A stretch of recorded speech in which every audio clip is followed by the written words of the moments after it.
আমাদের মুসলমান ভাইরাও হে সোনামানিকেরাও আমার নবী মুস্তাফা হযরতে মা আমিনাকে বলতে আছে, বলো গো মা জননী আমার আব্বা জান কোথায় আছে, বলুন না বলুন।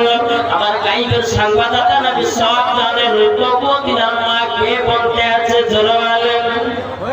আমার নবীজি বলতে আছে, বলো গো আমার মা, মা আপনার কাছে একটা আবেদন করতে চাই, ও গো আমার আব্বা জান কোথায় আছে বলুন।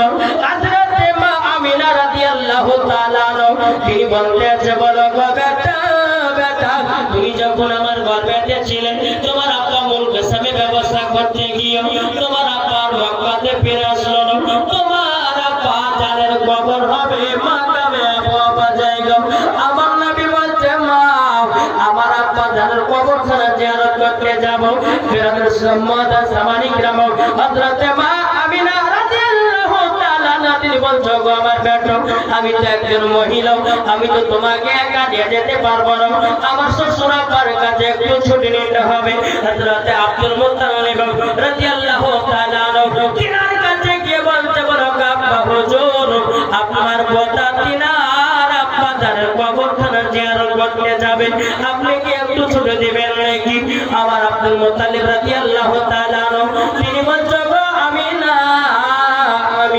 তবে শুনে রেখে দাও, শুনে রেখে দাও, তুমি যে একা যাবে আমার পোতাকে নিয়ে, যদি রাস্তা পথে যদি কোনো রকমের দুর্ঘটনা ঘটে এখন কাকে দেওয়া যায়? উম্মে আইমানকে ডাকা হলো। হযরত মা আমিনা রাদিয়াল্লাহু তাআলা তিনি বলতে আছে, বলো গো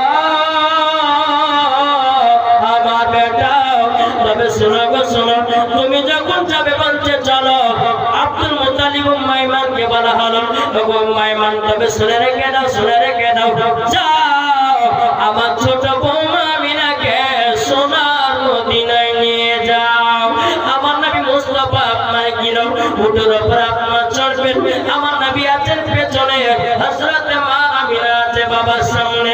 উম্মে আইমান উটের লাগাম ধরে টানতেছে, আল্লাহর কি কুদরত, উট বাবা আগে চলে না, জোর বলেন আগে ও যায় না, যায় না।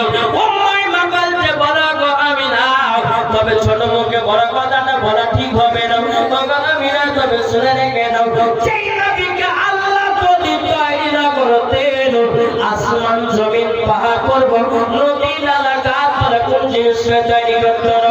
আবু জাহালের বাদশাকে পেছনে রেখেছো, তারই জন্য ওর আগে চলে না। আমার নবী মুস্তাফাকে কি বলেন?